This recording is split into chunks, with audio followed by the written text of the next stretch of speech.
Neck-throughs, guitars, they're like a guy that won't have a beer with you. I want to hear what's pushing the notes.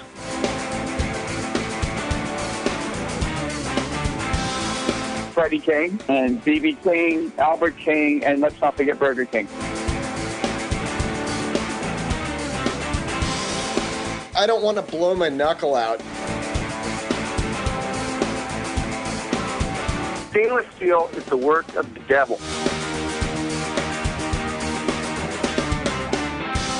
These go to 11.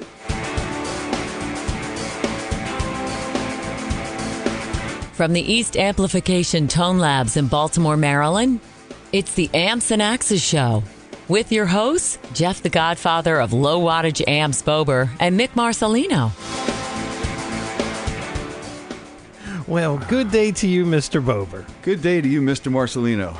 It is. Yes, it is. It is now. It's a better day now. It's always a good day, but it's a better day now. And we're going to be talking to some a very cool dude. Yes. Today. Yes. So we'll get to that. But we will. We want to thank the listeners. Thank you, listeners. Everything is cranking up. You guys are doing awesome. You're also checking out our good buddy from the north, Mr. Jason Sadidas. Yeah, and what does he give us? Quick click. That's right. Quick click. Say that 3 times fast. Quick click. Quick click. I don't know if I can. So I'm not going to Okay. because it'll probably come out as something. Yeah. Yeah, we don't want to do that. Right. So, yes, and make sure that you go to our webpage, which is ampsandaccesscast.com. Click through all those little cool banners, for the social media stuff. Follow us.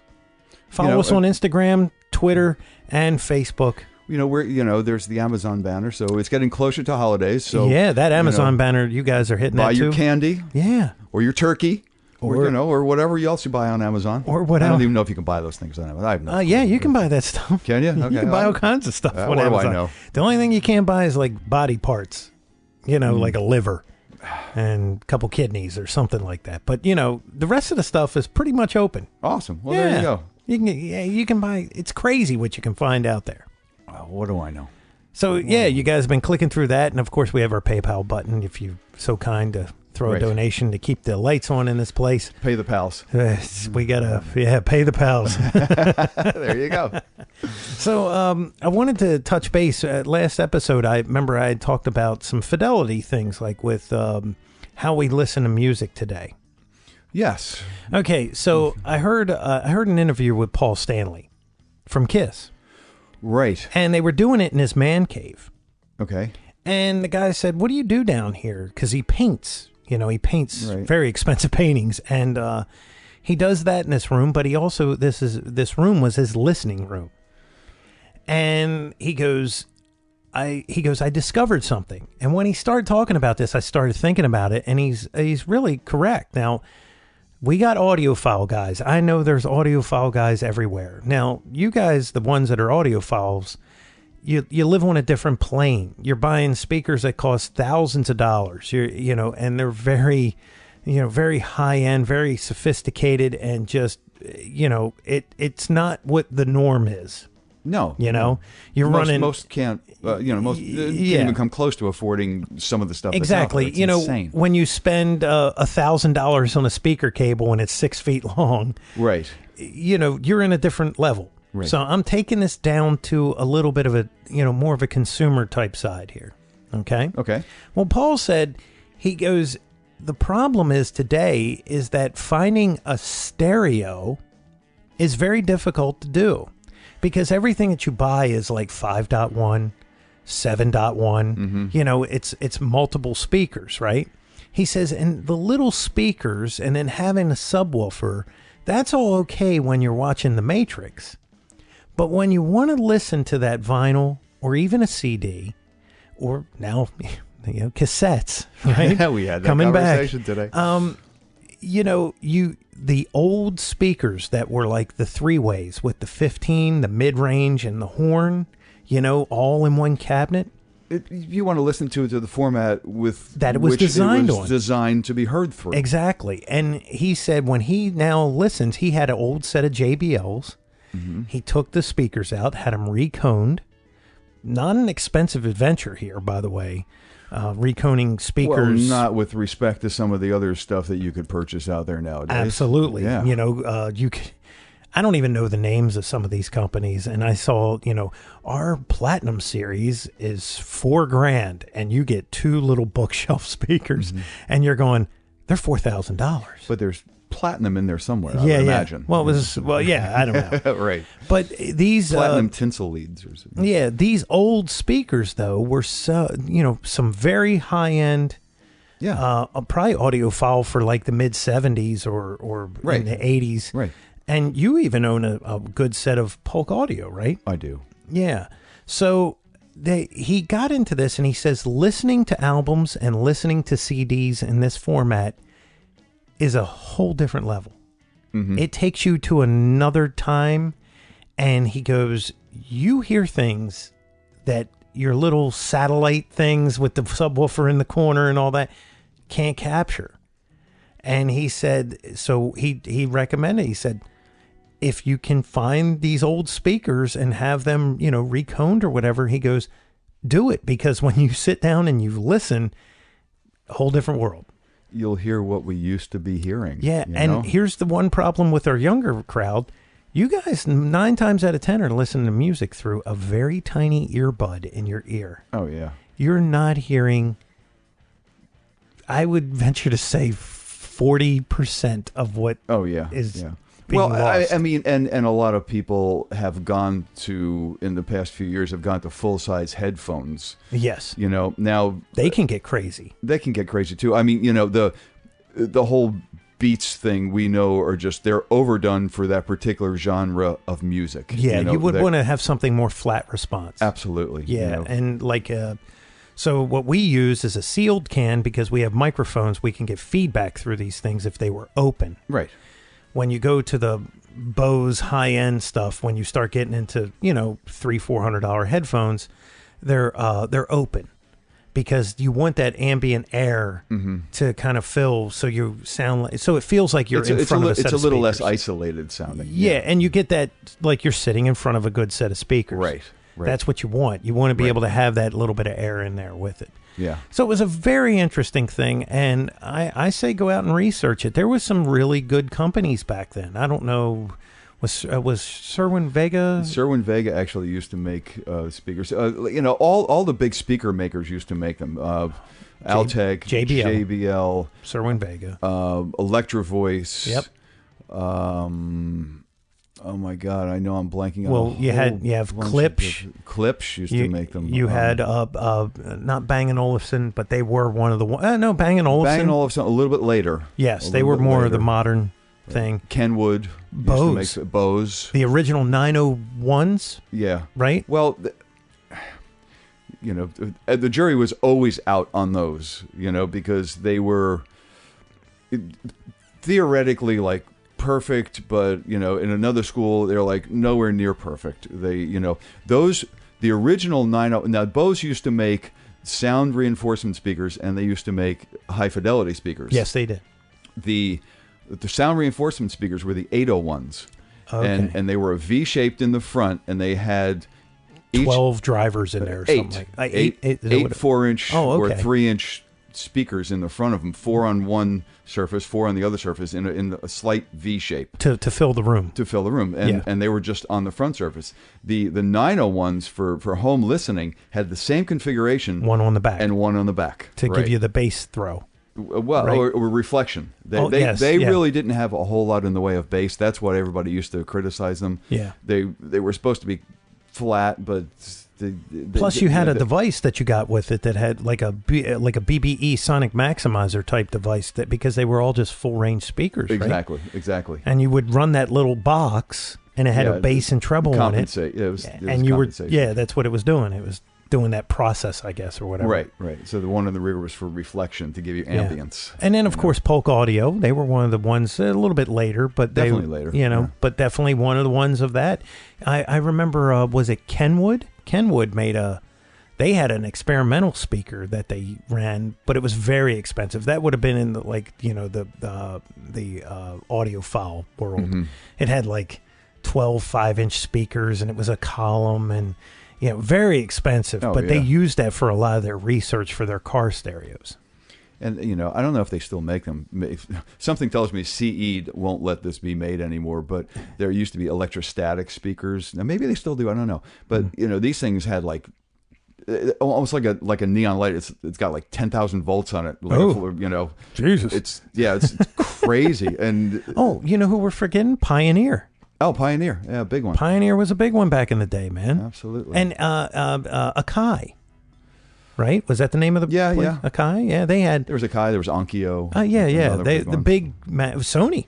Sony was big back then, too. Absolutely. So, you know, you search this stuff out, you'd probably be a little bit hard-pressed to find it in today's world, but... Either that or you're going to find it in thrift stores, junk shops. Techniques. Yeah, they were more big on turntables than anything else, but you know, and I think they still are again. Oh, are they? Yeah, that's pretty cool. So, you know, shop your secondhand stores and things like that, and find a cool set with a name on it. Go have the speakers, you know, reconed. And you want something that's got like a 12.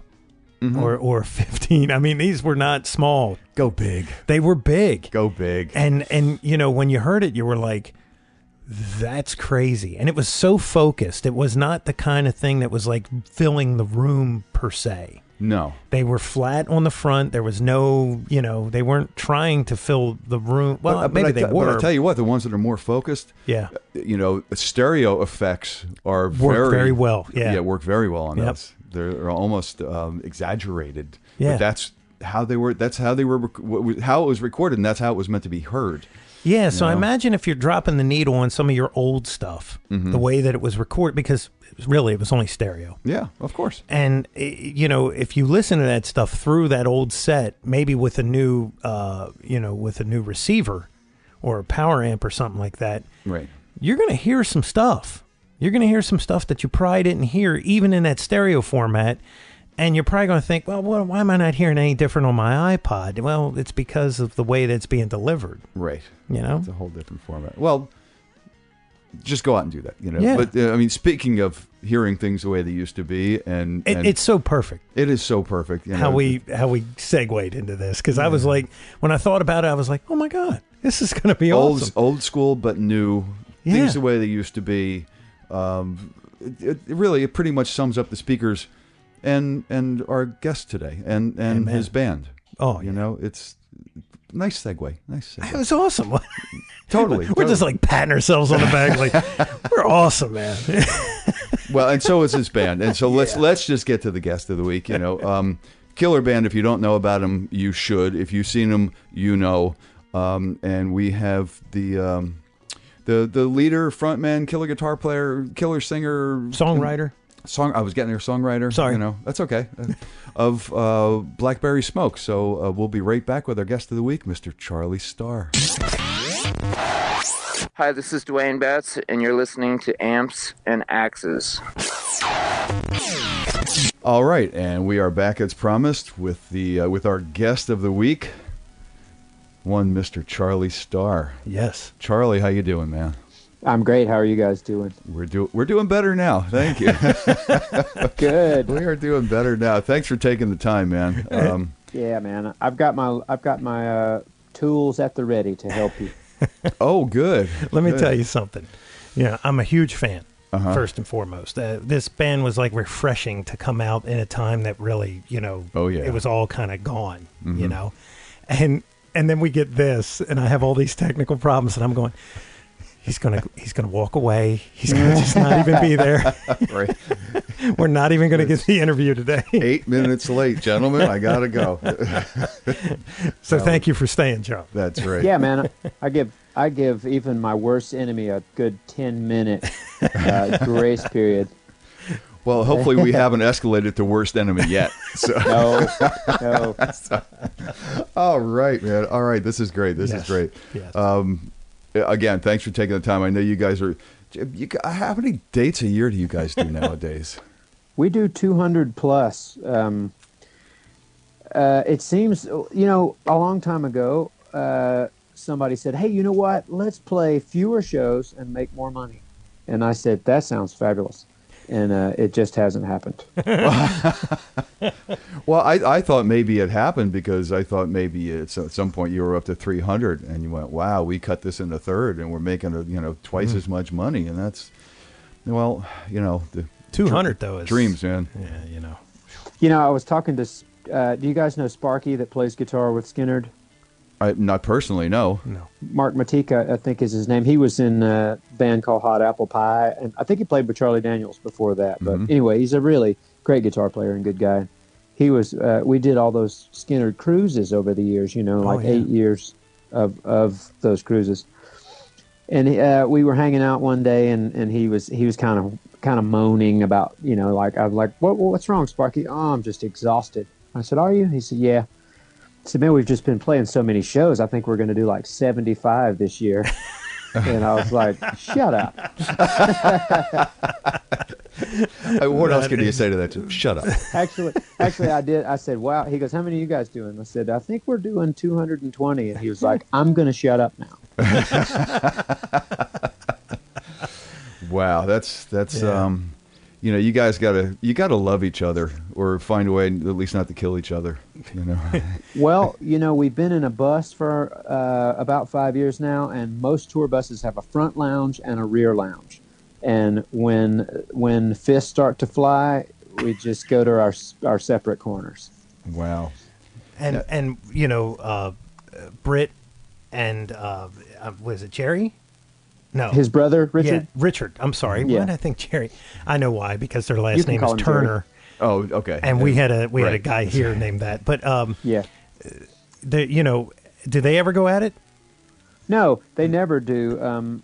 It's funny. They're odd in that way. Huh. They never even argue. And wow. They're very protective of one another. So if you get in an argument with one, even if you're correct, if you're the one that's right, the other one's pissed off at you too because you're arguing with his brother. So wow, it's it can be quite the that's brothers for you.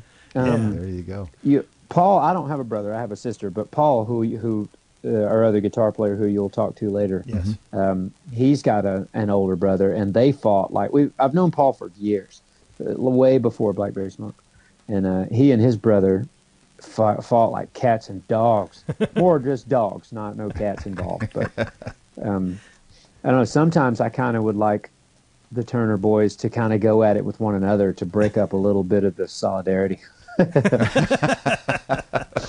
Really, it'd be nice to once in a while not have both of them on the other side of the argument. Yeah, I'd like to stand behind one and go, yeah, kick his ass. Yeah. Well, the guys from Anthrax, Charlie Benani and Frank Bologna, I think they have different parents, but they're brothers. Oh, okay. Right?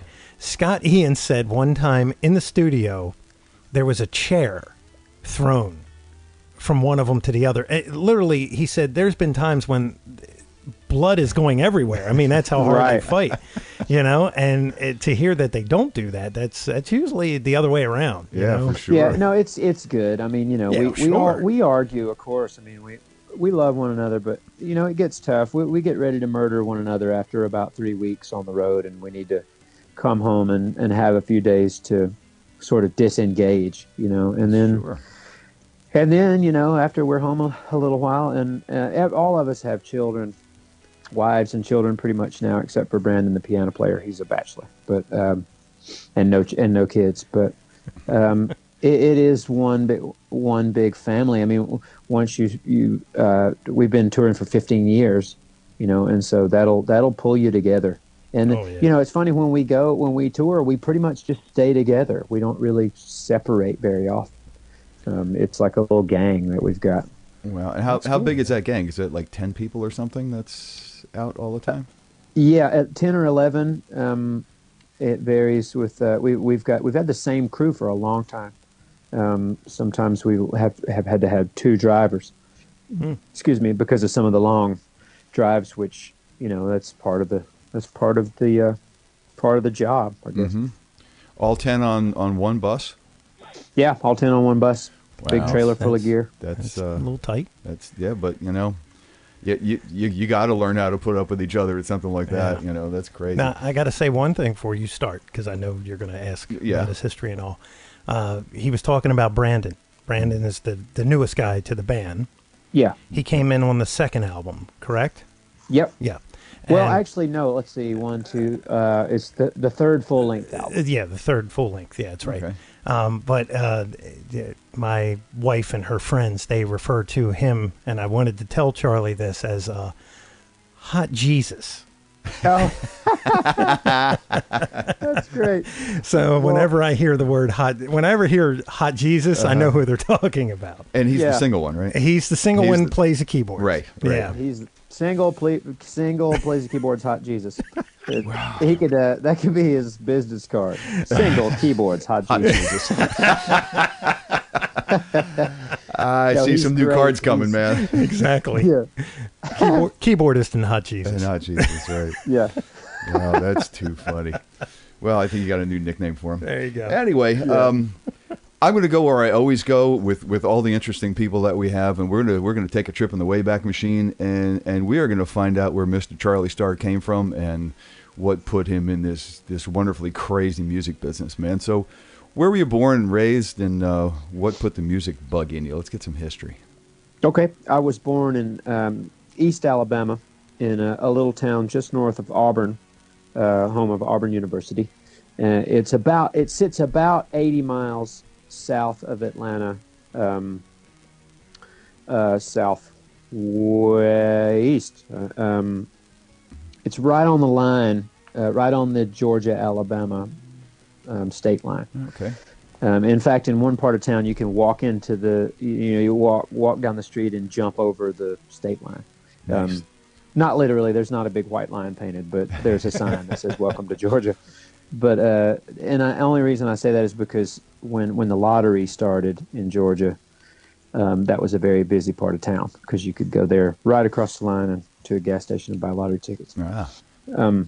Anyway, so it's a textile town, cotton town. There were tons of cotton mills when I was growing up, and all that's gone now since people want their towels made in China.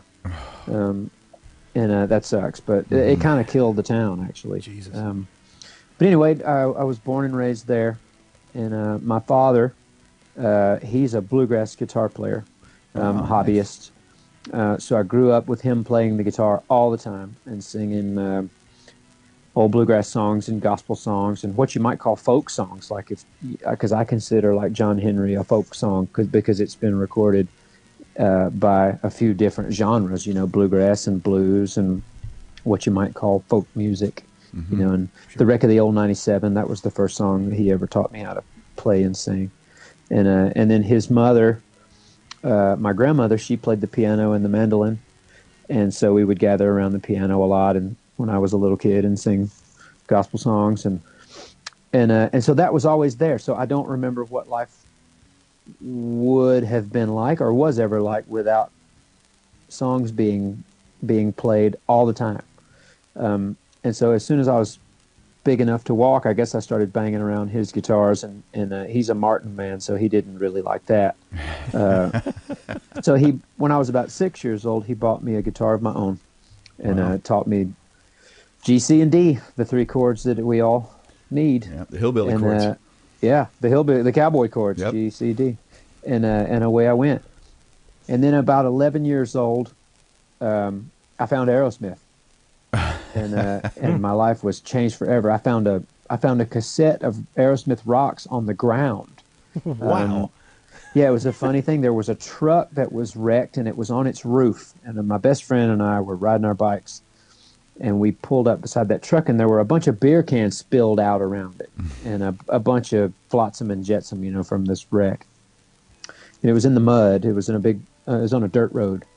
And I picked this cassette up and wiped it off, and it said Aerosmith Rocks. Now, at the time, I was 11 years old. My sister was 4 years older. She was very into Duran Duran and Huey Lewis and the News and music like that. And that stuff was on the radio, Mm-hmm. Yeah, on rock radio at the time. And I hated it. I thought it was just horrible. But my mom and dad were divorced, so I split time between the two. My mom loved the Beatles, the Stones, and Bob Dylan. And of course.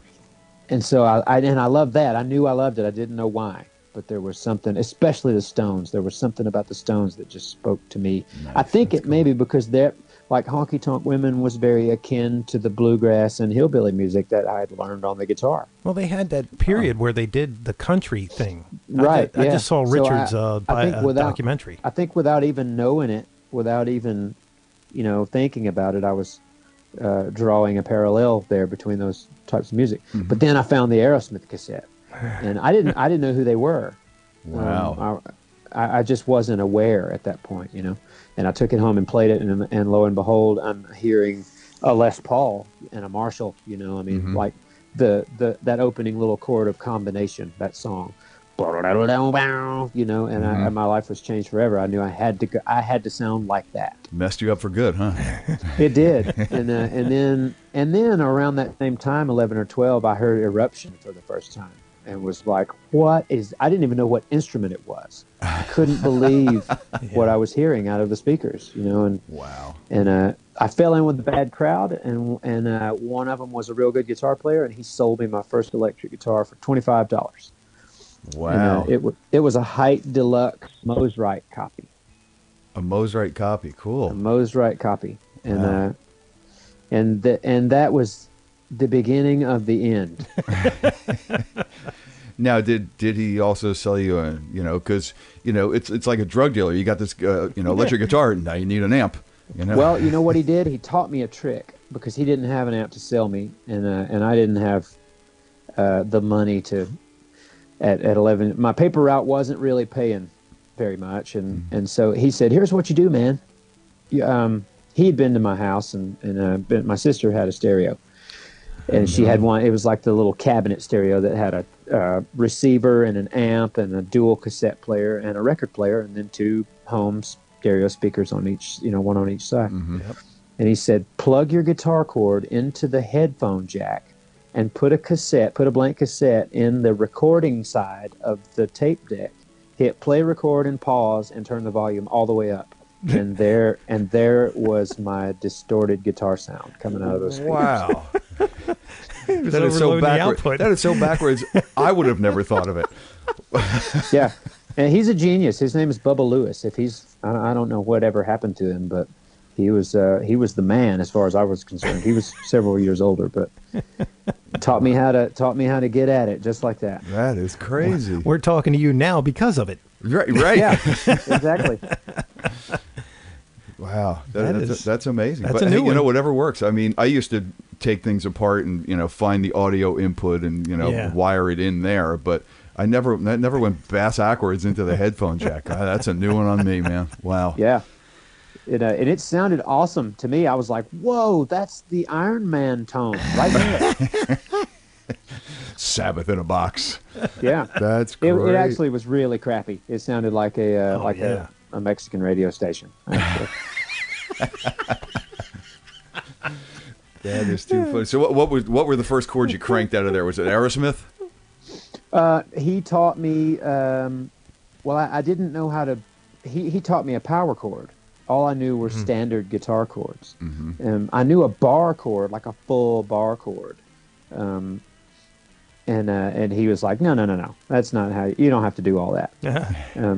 He taught me the sawmill G, the 2-finger G with sure. And then he taught me, just basic power chords, and it was a whole new world. I thought, oh my God, okay, I see now. It makes sense. It's not here. This is where the meat comes from, right? That I'm hearing on that Aerosmith cassette. You don't need all 6 notes.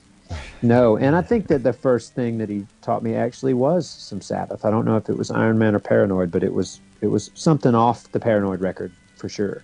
That's and wow. I never, so many people talk about Smoke on the Water. Never learned it. Never. That's not what I wanted to play. I wanted to play Aerosmith, Zeppelin, and Sabbath, and that was pretty much it. So did you eventually put a band together that played Aerosmith, Zeppelin, and Sabbath? No, as I learned, as I learned how to play the electric guitar, I just got so deeply into. I went back to the Stones, and through the Stones, being such a musical nerd, I dug for Robert Johnson and Son House and Charlie Patton and Mississippi Fred McDowell, and I got really into Delta blues for well, I still am, but that rabbit hole was pretty deep. Yeah.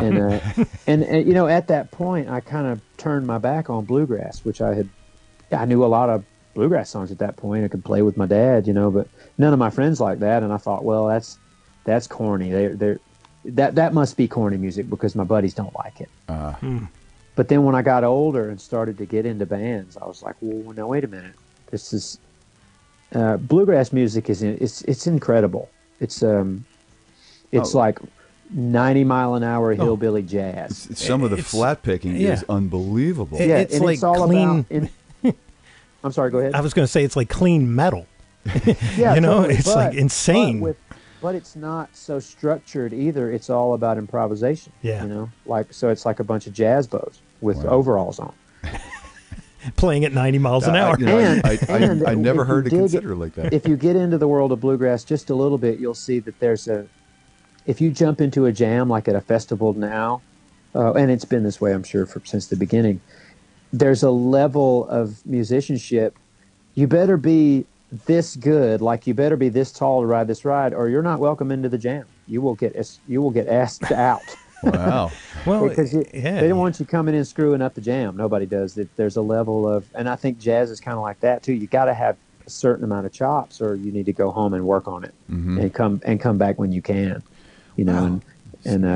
Anyway, when I started playing in bar bands, I was like, well, I would like to at some point find a way to work this kind of music into this other stuff that we're doing. I wound up as a teenager learning the covers that everybody did learn, Smoke on the Water. And you do, we did Doors songs and of course the Stones and tons of ZZ Top, of course. That was, you turn into a dance band is really what you are. You want to get people dancing in bars, dancing and drinking. Sure. One brings on the other, and it's that the club owners get happy that way. Yes. Yeah, that's it. So, about what age were you when you were doing were you of legal age when you were in bars doing the cover thing? No, I started as a teenager. I got the first bar I ever played in was down around my hometown, and I think I was 16. And I just kind of got snuck in. I was playing with some guys that were older. They were of age, and the drummer is still one of my best friends. And he was like, if anybody asks you, you're 21 and you can't find your ID. And I said, okay, man. I'm not very confrontational, so this is going to be really awkward. But luckily, I think I turned 21 in those bars like 5 times. Every time it would be my birthday. Or 22, Right. Of course, you already were 21, so you couldn't possibly have a 21st birthday in there. We've had so many guests. It's like, oh, no, man, I wasn't of age. I had a fake ID, or they just, people covered for me, or... my parents escorted me in and out, I never got carded, and I wound up knowing people that worked at all these local bars for years, even now. Wow. And they don't care. They're like, hey, man, remember when you used to play in here when you were 12? It's all, but I get younger and younger each time the story gets told. Right. You were a zygote last time I saw you. Yeah. Exactly. Oh man! So when did it take the next step from bar band to let's go out and tour this? How did that come about? How did you take that jump, and was it something that you consciously decided you wanted to do? Well, when I graduated high school down there, I knew I wanted to.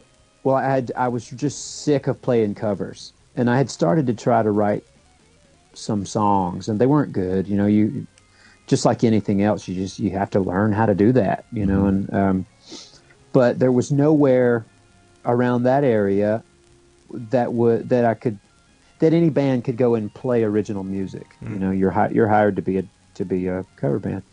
And I had some friends around that moved to Atlanta. That was the closest big city, and I heard stories about, oh, Atlanta's so great, there's all these great bands, and there were. They weren't they weren't just stories, they were true, but I was drawn to that idea, and so packed it all up when I was 19 years old, and moved to Atlanta and started playing in. I didn't really start my own band. I wound up playing in a bunch of different bands for years, and then out of those bands, one of the last ones before Blackberry Smoke, I was writing a handful of the songs. I was playing with a songwriter who was a really good songwriter, but then I was writing some with him and then on my own too, and I wound up in the band with Britt and Richard Turner, playing with this other singer-songwriter. And he was kind of a Tom Petty, Eagles kind of guy. I kind of drifted into, kind of came full circle as far as the country influenced, real country, not what today is considered country, but he had some of that, not a lot of it, but some. But I was like, what I can use where I came from in this band. Wow, so true, yeah. And so we played with him, and it was really working. And but he never really wanted to hear any songs that I was writing. He got to a point where it was his band. We were actually it was sort of like a Tom Petty and the Heartbreakers kind of thing, because it was this guy and us. And then it just didn't work out. We actually went and made a record for Universal in New York and lived up there for about a month, and then finally all that, we never toured. That was one thing we never did with him, and that kind of came to an end. And Britt and Richard and I really enjoyed playing music together, and I said, well, I've got these songs that I have written that I would like to sing if you guys want to play them. Maybe we should continue to play together. And they said they would like to do that, and we did. And I didn't want to be a power trio, so I remembered my old buddy Paul, who was in a cover band with his brother down, where I grew up, around the same time I was in cover bands there. And I knew that he not only played guitar, but was a really great singer. And he and his brother had really good harmony, and harmony was very important in my way of thinking. I knew that, it's a very big part of not only rock and roll music and rootsy rock and roll music, but bluegrass as well. Yep. Paul has a beautiful high voice. It's like a laser beam. He's always on. It's always a pleasure to sing with him. Wow. And anyway, so I called him up, and he said, yeah. And he came up, and Blackberry Smoke was born. That's so cool.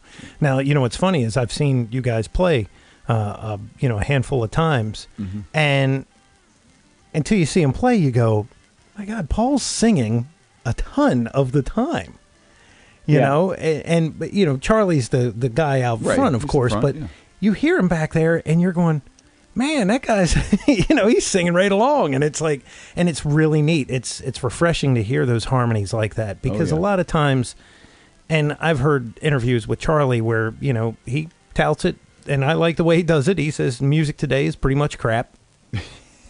And yeah, it's hard to find something that's, it really is, man. It's not altogether true. There are a lot of great artists, but they are so buried by the crap. Yeah. And you really have to go.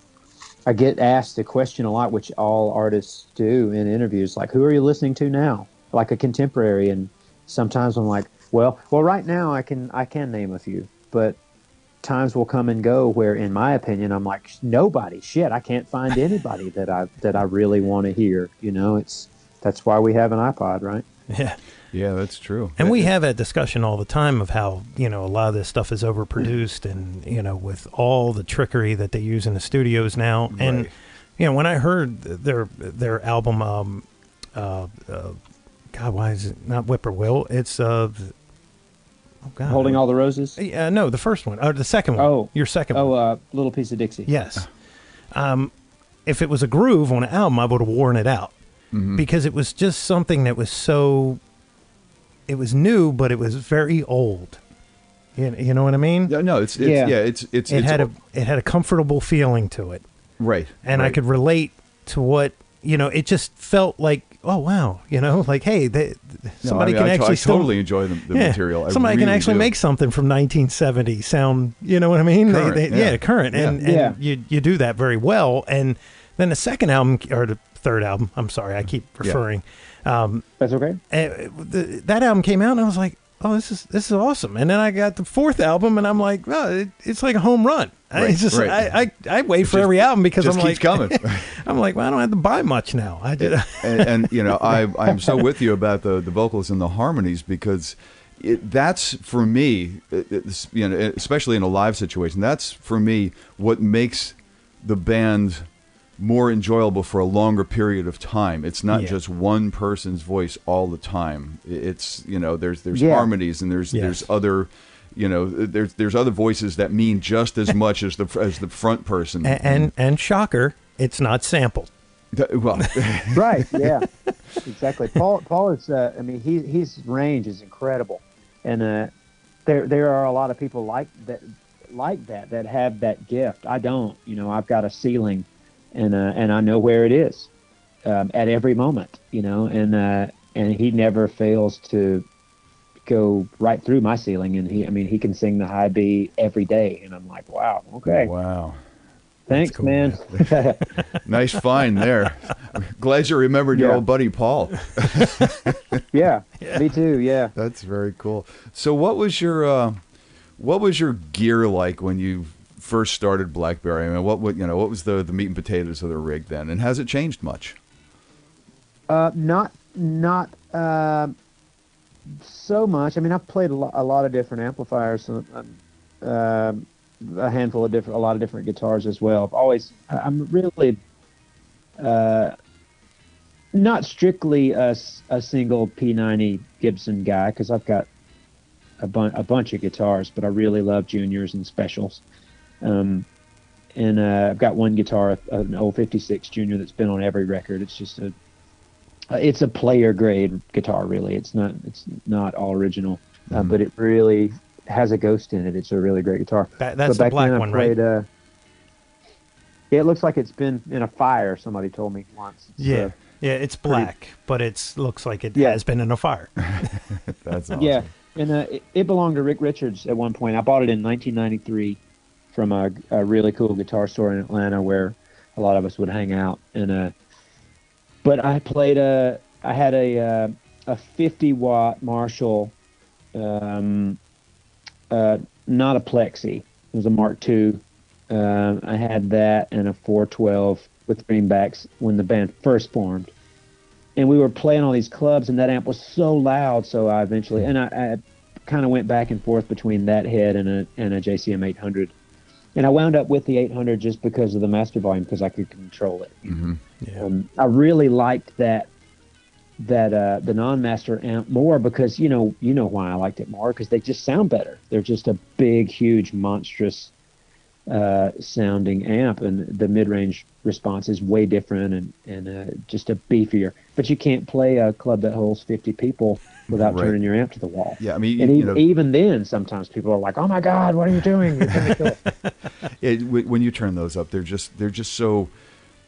Not only big, but they're so touch sensitive and so responsive to the guitar and the volume control. And it's like, it's just this, you know, when you got the volume on the guitar down, it's just like this fire breather waiting to jump. You know, it's like a stock car on the line, just waiting to jump. And it just feels so good to play. It's kind of clean, but it can get nasty, really. And that's what I loved about, you know, like Live at the Fillmore East, the Allman Brothers record is, that's what you're hearing, you know. And not only that, I mean, all the giants that walked the earth back then, whether it was Peter Green or Clapton or, of course, Hendrix, or, I mean, anybody who was anybody, that's what they played. And that was the magical thing. I remember the first time I ever plugged into it, I was terrified because it was so loud. And I was like, am I breaking a law here, or a rule of some sort? 'Cause it's like you're harnessing the rhinoceros. Right. You know? And so I went through for years and played the 800s, and I've got a couple that are really great. They don't have, you know, when the 800s changed from the vertical input to the horizontal two inputs, the horizontal ones, which are easier to find, I would say, they have a low-end woofiness that you just can't get rid of. Even if you turn the bass knob all the way down, it's still that woofiness, you know. And if there's one thing I don't like about an 800, that's it. but you get used to it, and you do what you have to do. But then played Orange for a while. I really love Orange amplifiers; they're great. And then for the last 3 or 4 years now, I've been playing Plexi clones made by Greg Germino in North Carolina. Yeah. And the search never ends. And I'm not really searching for something. You know how it is. If you find an amplifier and love it, you won't just play it because you won't play it because you don't like what you were playing. You know what I mean? Right. Like, I'm not a guy that'll ever be married to one amplifier or one guitar and be like, this is it. I'm never playing anything else again. I'm endorsed by these guys. That's it. No, you're right. It never ends. And if you go to a different amp, like you said, it's not because you didn't like what you were playing before. Because I think most guys. I mean, Jesus, you've been out for 15 years now. There's no way you're not playing. You're playing something that you don't like. You've gravitated towards through all these things. You go, I really like this. I really like this, and then you find something else, and I really like this too. It's not because I didn't like what I had. Exactly. Christ. Our fans are funny people. I love them, and they are our life's-blood. But a lot of the guitar player guys will be. I mean, like when I first did the first show that some of them saw that there was not an Orange amplifier behind me. They were very concerned, like, what's going on? What happened to the Orange? And I'm like, well, it's in the trailer, but this amp here sounds really great. So is there a problem? People are funny that way. Billy Gibbons is a great storyteller, of course, I'm sure, as you know. Oh yeah, we've talked about him. He said that when he first stopped touring with Pearly Gates, that there was almost a riot. That people were just furious with him. They were like, "What are you doing? Where is the guitar?" And he said, people get attached to certain things about your stage or your sound or your whatever, and if you change it, they're like, why are you changing? Well, you know what that is. You're a traitor. Well, no, you know where that comes from, right? It's all the guys that have bought the gear, right? Yeah. And now you're not playing. And now it's like, you did what? You got rid of the rocker verb. Right. Yeah. Now I got to get rid of mine. I got to go buy this Germino. Right. But you know what? And then in the last 10 years or so too, I found, for the first time we started working with producers, and I realized, I was taught in the studio that it was like big amp in the studio does not equal big sound in the studio. So over the last 3 albums, I always prefer to play through a Champ or a Princeton or a Supro, or it's obviously those little amps they were accidentally made to be recording amplifiers. Mm-hmm. And some great recordings have been made with them. Yeah, that's all. This on the new record, I played a 53 Pro on almost every song. A TV Front Pro it actually belongs to Brendan O'Brien. I've got a 53 Champion 600 and a 55 Princeton of my own, but they couldn't stand up to that Pro. It was just incredible. Wow. Yeah, see, some guys still go in with, and I've always thought that your live rig is probably not what you're going to wind up recording in the studio. It's two completely different worlds, and some guys still insist on going in with their live rig, and some producers or engineers talk them out of it, others don't. Yeah, but you've found different things that work much better in the studio for what you want to hear coming out of the studio, and that's just awesome, man. I'd been told, years ago about, or maybe I read it about the Derek and the Dominoes record that Clapton and Duane Allman both were playing Champs, and that you could basically talk over what they were playing in the room, because obviously those amps are like 8 watts, and it's so true. Like Joe Walsh, the James Gang, the Rides Again record, when you put that music on, you never go, oh, listen to that little amp. Right. Yeah. I had that dual rectifier, and I went in the studio, and I was literally knocking the walls down. But then when you got it, I was like, well, that just sounds like a microphone stuck in a 12-inch speaker. It's not what I want to hear, right? It was kind of like I was, in there, my head was being caved in, but that's what it did. It didn't translate to tape. But on that SM57, it just sounded like and it doesn't leave any room. It doesn't leave any room for the room to open up, or for the amp to open up in the room. It sounded like that microphone was on the cone. Yeah. Not even a back. It was like a foot and a half away. Yeah, it didn't matter. Right. I tell you what, man. There was one instance we were making the Whippoorwill, and we were in a studio in Asheville, North Carolina. A great studio called Echo Mountain, an old church, and we tracked the live, of course, and then. There was a lot of the solos on that record are live. That's the most underproduced record we've ever made, and we had a blast. We loved it. But I got to play. The guy that owns that studio owns a real deal offset JTM 45, and I was told. I took a picture of it and sent it. I got Keith Nelson from Buck Cherry is a great old friend of mine. Mm-hmm. Yeah, I know Keith. And I took a picture as soon as I walked into the room. Clay Cook and I, who co-produced that album, were like, "Oh my God, it's real." We walked around and looked at the back of the amp. And we're like, "Oh, okay, it's not a reissue." And I took a picture and sent it to him, and he said, "Where are you? Whose is that?"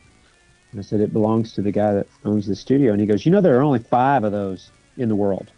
And I said, "No, I didn't know that. Wow. I figured that there weren't many, because I don't know how many were originally made." Not many, because it didn't work. The way that it was weighted with the offset chassis just wasn't right. So it was a prototype, And he said, "Yeah, Clapton's got one, Pete Townshend's got one, Jim Marshall's got one, and apparently that dude's got one," or something like that. Wow. Whatever equates to 5. And but so I couldn't wait to play it, and I did, and it sounded incredible. And of course, it had to be on 10 to sound. I mean, that's where it lived. That was the sweet spot. And I recorded a solo on a song called "Up the Road" that's on that album. And the way that we did the drum, the room into the tracking room, the door rather into the tracking room was left open accidentally, and the drum overhead captured the solo with the mics that were in there on the 412. And of course, like you just said, it was just blaring. It was like knocking the windows out. And we're listening to the playback, and that drum overhead was up. And the engineer and I were like, where is that magic coming from? Because that sounds incredible. And so we wound up, he found it. It took a little doing, but he was like, "Oh, there it is. It's the drum overhead. Somebody left the door open, thank God." And so that's what you hear on the record is because cool. That door was open. Wow, it's the bleed through from the other room into the drum overheads. That is crazy. That's why I say, man, I was watching the Keith Richards documentary the other night, the one that he just released because he has a new album coming out. Right. And they showed old footage of the Stones doing Exile. Okay. Yeah. Literally just these carpeted partitions that were like, a little bit above waist high. Mm-hmm. And they had they had openings in them. Oh yeah, they're just little 4-foot high walls, to make little cubbies. Yeah, and like the corners didn't come together and stuff, So and literally, I'm like looking at the mics. They were just a couple mics on the drum set. There was more room mics than anything, and it was just weird. I mean, but you hear that. And it wasn't so much about isolation as it was to just dampen all the reflections and absorb some of the sound. They really weren't too worried about isolation. And the tracks were like nothing. They were doing. They didn't have a truck. They knew there was magic in that bleed, or maybe they didn't, but there is, and there was. Oh yeah. There's something about that when you do that, you just capture this whole nother side of the band. Yeah. That. It's just so much more organic, I think. Yeah, it has life. Right. It has breath because the air is actually moving all around. When you were tracking with the little Champ, do you remember? Was it close mic'd? Was it room mic? Was it both? Both. Both. I thought so. Always close and distant. Mm-hmm. That's cool. And the back of the amp as well. That's always the sweet spot. Oh. Yeah, you got to flip the phase, but that's a very cool thing. Yeah. That is neat stuff, man. It's so different from live. It's so different from live. And to all of our Fractal users, you see what changes. You see that you take this, You're not taking that live rig. You're taking a very small amp. You're pushing it a little bit harder.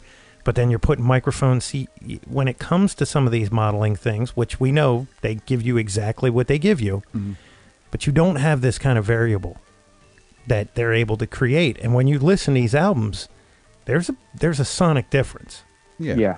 I mean, because that's you just have single source of Exactly. sound, and it's not in a room, and you don't have variables there. Although, supposedly you can pick your mics and pick your cabinets, you can do pick all your that distance, and pick, but it doesn't equal having the mics on the drums catching the bleed from the other room, and you can't you can't have an accident like that. Yeah, you can't. You can't have a happy accident. Yeah, right. So.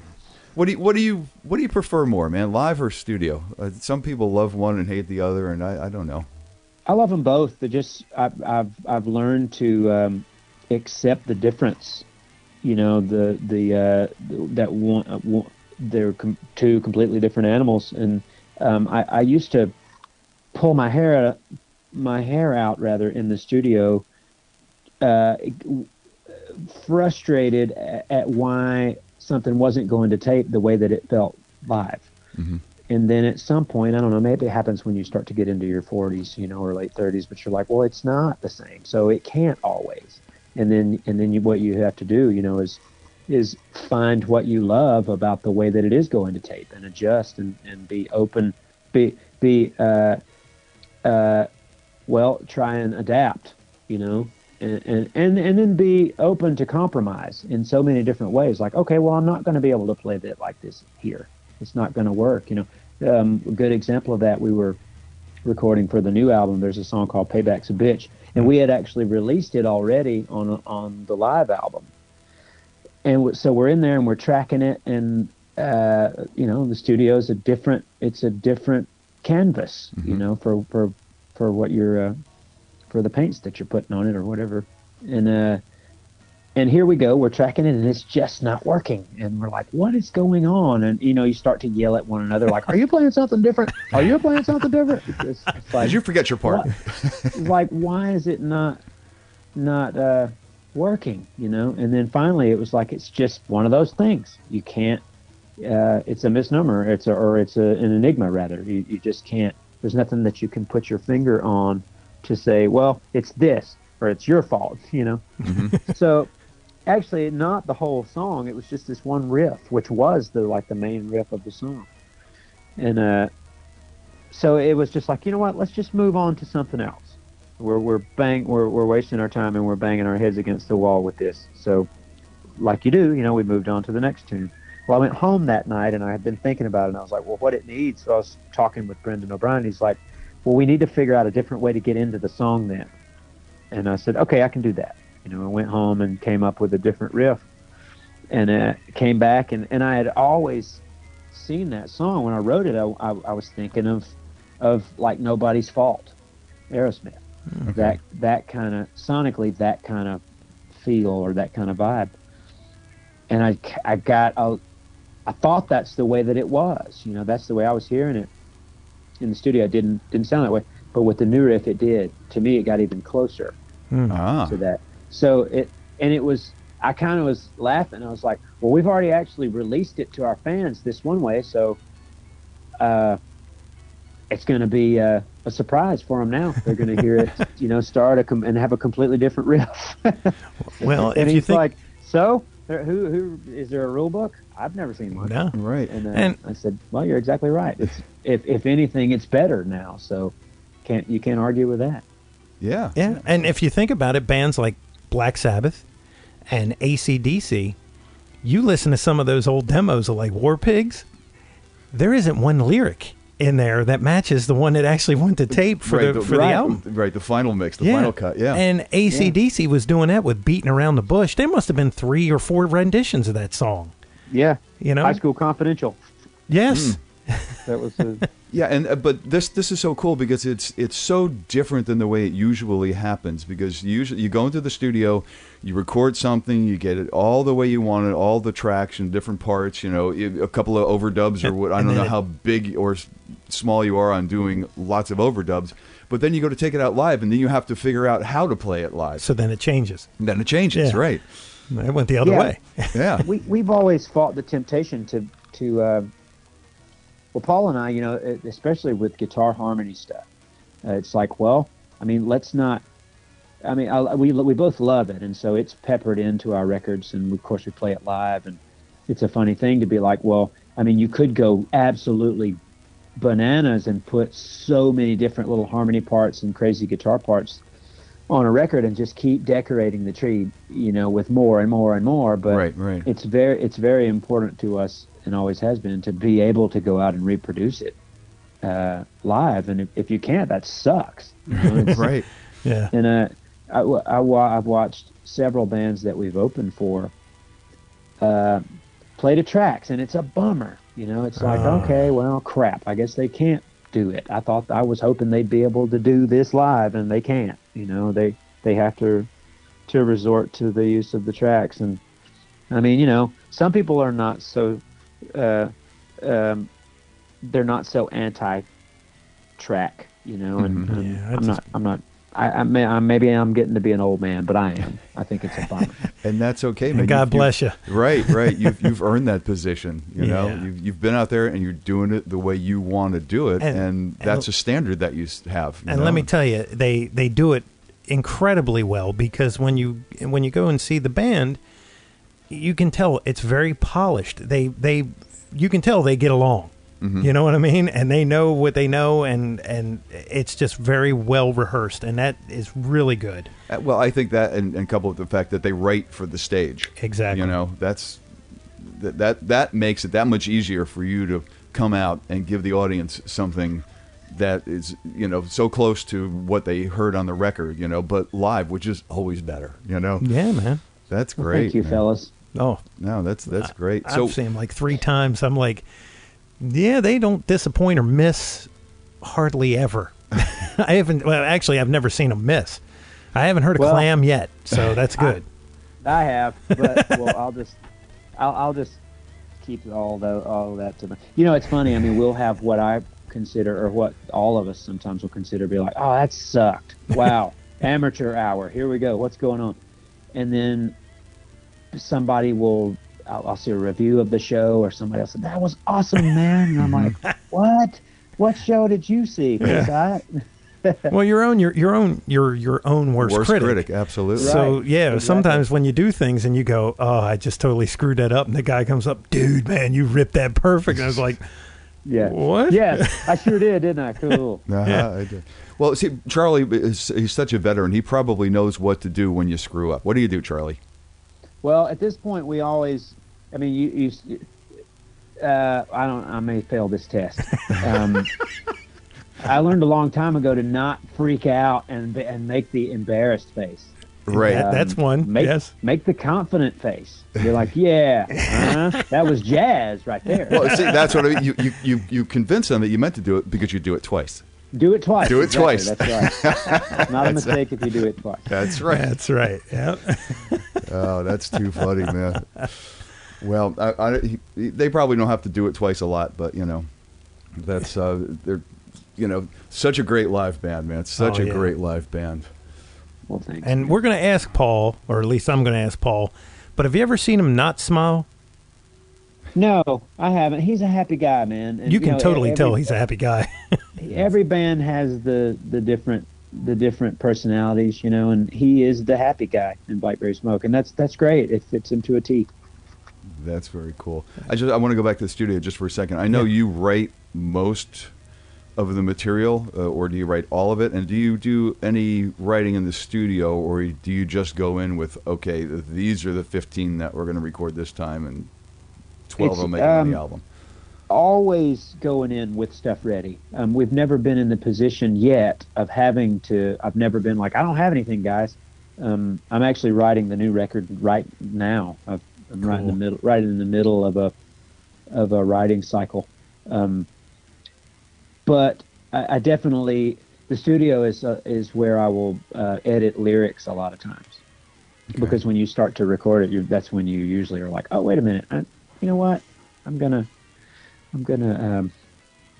amend this, or whatever might need to be. But I found in this band, in my experience and in my humble opinion, a band full of songwriters would be tough.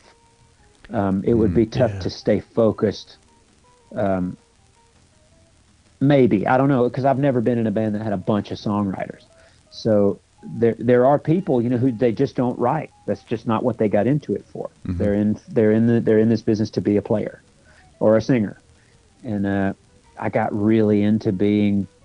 I was a player and a singer first, a guitar player first and foremost, and then I just really fell in love with writing songs. And then when the band starts to develop and you realize what people's job is, as it were, it kind of falls into place. And mine wound up being songwriter guy. And we've collaborated as a band several times, on and written songs. We've never sat in a room and said, "Hey, let's write a song." That's never happened because we never went through that period where we were 18 years old and all living in an apartment. Mm-hmm. You know what I mean? Yeah. Or living in a rehearsal room. So we've always been separated by family life and things like that. So at this point now, like Brandon and I have written 2 songs together since he's been in the band. He's sent over piano stuff, riffs and melodies on a piano. We wrote one together called Pearls that was an outtake of the last record. It's actually available. You can get it. I'm not sure how you can get it, but it was one that it wound up being so good even as an outtake. It was like, and it was the only outtake of the album. I will say that. So we wanted people to hear it, so we made it available. And then we're collaborating on a couple more for the new record. But other than that, I mean, I think it just kind of, when it all shook down and where the job kind of landed was that one landed on my head. And that usually happens with the singer, it's the guitar player or singer, Yeah. So it's well, it seems like you've been very prolific with your job, because the material just keeps coming, and I don't know how people do that. I don't know. I hear the song and I go, what was he thinking? How did he, that always, if I could send him a list, I'd say, okay, what were you thinking this time? Or what was the, not so much the inspiration behind the lyrics, but just the riffs. Like, how did you come up with this part? Or how did you come up with this part in this tuning? Mm-hmm. Because you use some open tuning stuff, right? I do, yeah. I love that. That's a, what I mean. You can go online and find a tuning you've never heard of right now. I mean, it's just hundreds of ways to tune that stinking thing. Wow. And it's fascinating to me because it makes you, I think Tom Waits said, when you get proficient on an instrument, your hand will go to the same places constantly. You're like a dog. Mm-hmm. You do the familiar things. But you pick up a different instrument, your hands don't know what to do. So that's where you can come up with so much interesting music when it's like, oh, wow, I don't know what to do in this tuning. Wow, it's like I don't know how to play the guitar. And you can, that's a really interesting exercise, if you will, to sort of, explore a little bit. That's cool. That's very cool. Well, yeah. you don't know how to play it very well. Well, thank you very much.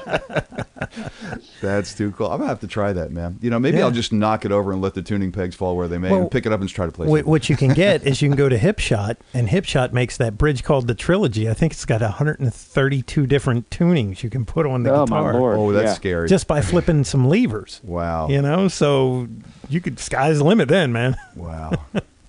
I got to wrap it up. Yeah, we're going to wrap it up too, man. I just wanted to say thank you so much. And I'm not even going to ask where you're playing next because you're playing all over all the time.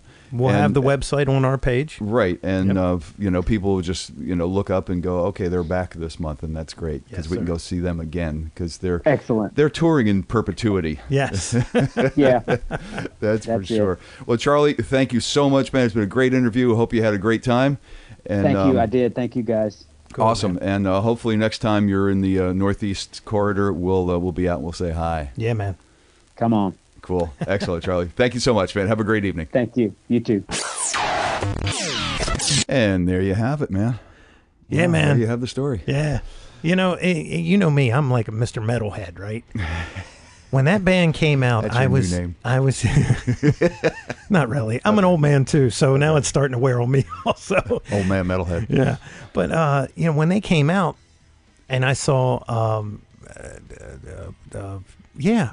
think I'm having an aneurysm. A good one coming on from their Dixie album, right? Oh, I thought you meant a good aneurysm coming up. No. Well, I may have that too. But Good One Coming On is the name of the song. When I saw the video, I was like, these guys are cool. Mm-hmm. Like, the video is very cool, right? But then I just said, okay, I'm downloading it. I'm going to buy the album. So I bought the album. I heard one song. And that album, I was like, man, it was just one right after another. Mm-hmm. So then I was kind of anticipating the second album, or the third album, I'm sorry, because there was one before that one. And I was like, man, it just... They don't disappoint. Yeah, he's got a really unique writing style, and I'm telling you, man, I recommend anybody that hasn't heard of these guys, just go to iTunes, download that stuff. You're not going to be disappointed. It's a lot of guitar playing in there. You got to listen for the little nuances. Him and Paul, they go back and forth. Great keys in there too. I love the keys. The third album to the fourth album, absolutely. Brandon's all over that thing, man. And I feel late to the party, man, because I only found out about these guys a couple of years ago, more or less. I think it was a couple. My timeline is skewed. It could have been 6 months, could have been 3 years, but it's probably more like 2 or 3 years. You know that whole thing. Oh, they're overnight success. Yeah, no. That album, the second album, was done by Zach Brown. He brought them under the label. Oh, cool. Right, and he put that out, so it got some traction. But these cats, man, have been doing it since 2000. Yeah. My old drummer back from my high school days, Andy Konopensky, turned me onto these guys. I think through Facebook or something. Really? Man, check these guys out. Yeah. That was a few years ago. It's very interesting because when people go, "What do they sound like?" It's like, well, maybe some country, maybe some Allman Brothers without all the jamming and some Leonard Skinner tied. It's like a little Crows, but not. Yeah, it's like a whole mixing thing of it. And it's like it's very Stones-ish if the Stones had stayed in this direction as opposed to explored every other direction they went in. That country thing. If they were still doing that twangy. Yeah, but they're not really twangy, too. That's the weird part. But the big open guitar sounds and everything, it's just, it's... if you like guitar, you will not be disappointed. I love these guys. And go check them out because they're touring all the damn time. Yeah. 200 plus dates a year. And if you go, give Richard some love, the bass player. Because I went over and I stood with them and I said, hey, let's stand together.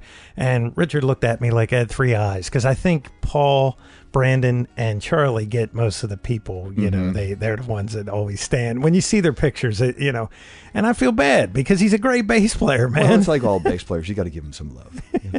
Yeah. No offense, just joking, man. No. They're all great musicians. Yeah, and great guys too, man. They're just awesome. Yeah, absolutely. Yeah, absolutely. They know how to treat their fans well, and that's the thing. They do. They do. They stand out there, and every single person, man. This is another interview where, I met the guys a while back, and it took a while to set up. And they're like, "Yeah, let's do this. But they're just so busy. It took time to set it up. So, thank you, Charlie. Great interview, man. Thank Loved you. It. And we'll see you live and in person someday. Absolutely. So, until next time, my friend. There has to be because we're going to go do that. We got to do the other one. Got it right. I'm Mick Marcelino. That's right. And you are? Jeff Bober.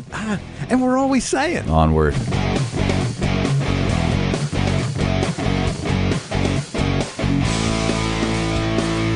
Be sure and follow the show on Twitter @Amps and Axes.